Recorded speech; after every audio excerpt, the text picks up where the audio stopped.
Deaths in Attack on Titan.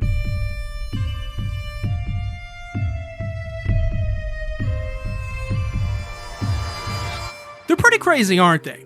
In fact, they're so crazy that I have almost an unlimited amount to talk about. So, in today's video, I'm going to be teaming up with my buddy Arveuss on YouTube to talk about 3 of my most favorite deaths in Attack on Titan. Then, over on Arveuss's channel, we're going to do the same thing, and we're going to talk about, oh, I don't know, maybe some deaths like Erwin. So, let's go ahead and jump in. すまない。ライナ、すまない。お前は本当は戦士に選ばれるはずじゃなかったのに。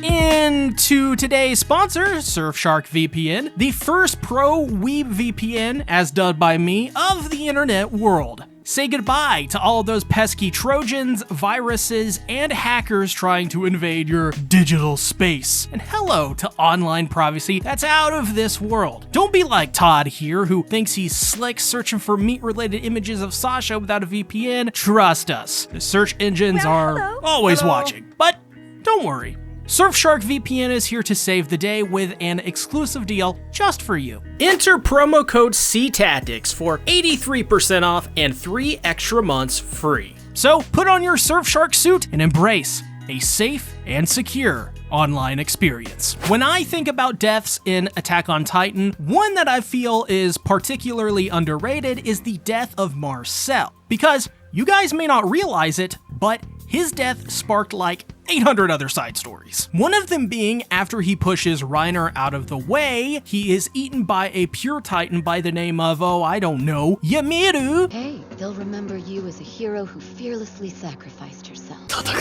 One of the most fan-favorite characters in the series, Ymir would go on to become synonymous with Historia for the relationship, which is one part the fans will they won't they ing them because they were such a good couple, to the point that Crunchyroll shipped these two together for one of their poorly curated anime awards. Ymir being rebirthed would essentially go on to live for herself and be selfish, especially after being betrayed by the people who gave her her name and literally worshipped her. I discussed this at length in my Ymir video, but Ymir's story is so captivating because it tells the story of a woman who tried her best to act selfishly, but in the end couldn't change who she was and ended up sacrificing herself to save Historia. Though, it actually may have been a little naive of her to do so. Sacrifice is also what Marcel did to Reiner as well, choosing to protect his brother Porco from becoming a Titan warrior by sabotaging his chances of becoming the Armor Titan, in the process giving it to the clearly less capable Reiner. Marcel doing this was actually huge because by supplanting Reiner as the Armored Titan, Reiner would essentially go on to fumble multiple missions repeatedly and in depressing fashion in one way or another.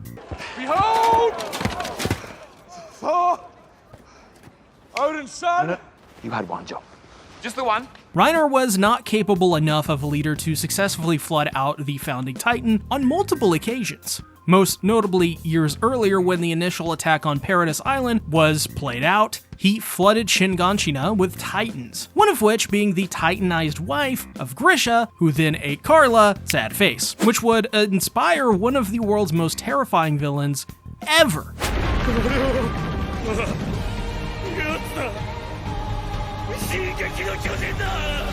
But the ironic part about all of this, Porco would eventually end up becoming a Titan anyways. Marcel's Jaw Titan being passed down to Ymir when she was brought back to Paradis, they fed her to Porco to become the next Jaw Titan. But that's the thing.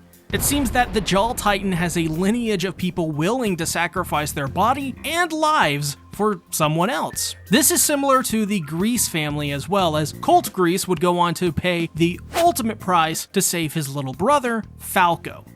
And to help me talk about Colt, Arveuss. Take it away, friend. Some people watching Attack on Titan probably don't even know his name. But to be quite honest, he probably has one of the most underrated deaths in the series, and there's a lot of beauty that goes behind the way Isayama wrote Colts Death. There is a lot of connection with the way Colt went out to the way Marcel went out, both trying to protect their younger brothers, except Colt is in such a powerless situation, he can't do anything, and he's kind of just trying to protect his brother even though he knows that Falco is going to die. You can even say that Colt was just trying to end his own life because he knew Falco was going to die anyways. If you take a look at moments like even the first episode where Colt is desperately trying to save Falco, these subtle moments Isayama puts in there for these side characters, and despite the fact that we don't really develop that big of a connection for them, especially being in such an intense situation like the battle on Paradise Island, this death of such a side character does actually give us some emotional impact. I mean, episode 19 of the final season in itself was a brilliant culmination of these three brother storylines coming together and all concluding in a single episode, while being one of the most pivotal episodes in the entire series, being probably the biggest fight in the entire series. Again, it was probably these heightened emotions from this insane episode that just left us speechless. But it's safe to say that for a character that we didn't get to see much of, his conclusion was perfect for his character, but sometimes it just hits seeing a non-main character go out the way he did. You know, we don't know much about him, but rest in peace. This guy, he tried his best for sure. Thank you, Arveuss, and this all leads us to Porco, one of my favorite characters in all of Attack on Titan.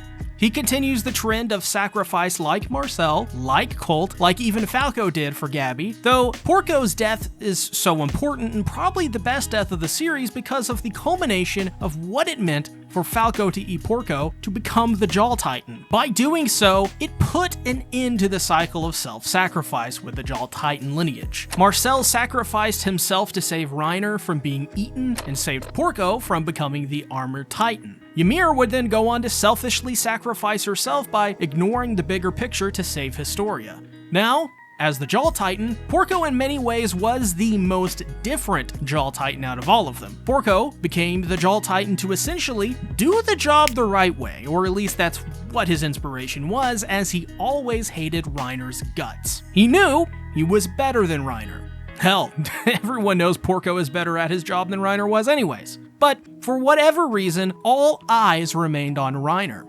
And due to that, Porco would selfishly try to prove himself repeatedly over and over, and honestly, he succeeded every time. For example, when the Survey Corps invaded Liberio, who is the one to deal the most damage to Eren?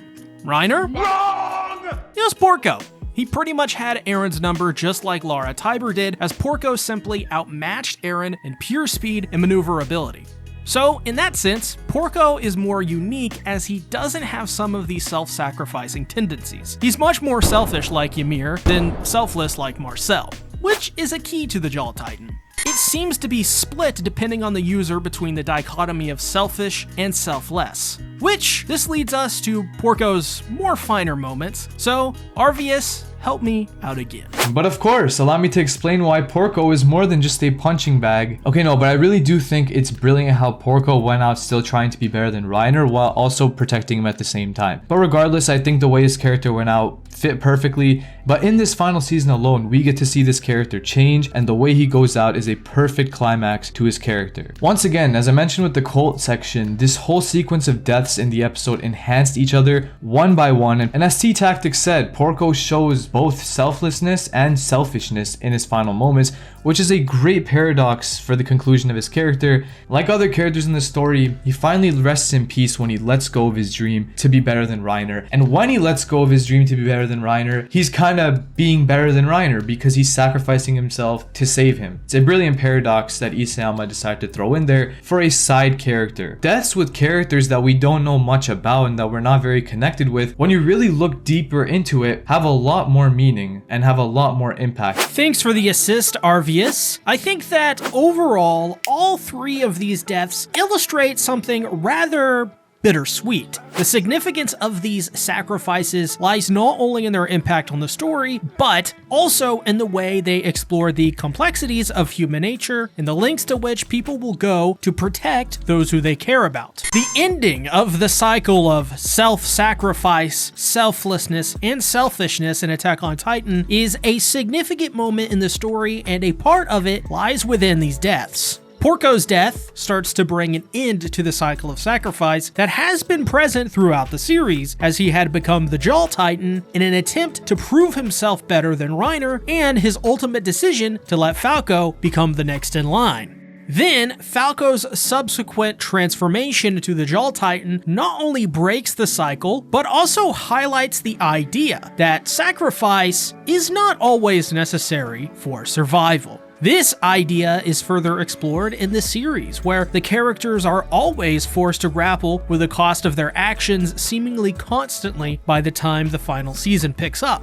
This is all to surmise that the Jaw Titan is one of the most important titans for how it showcases some of the selfish and selfless tendencies we have as human beings. Do we sacrifice ourselves to save the ones we love selfishly? Or do we choose to do what is right for the greater good and what ultimately needs to be done? What would you choose? Check out this video on Ymir and see more of the path that she chose. Thank you for watching. Bye-bye.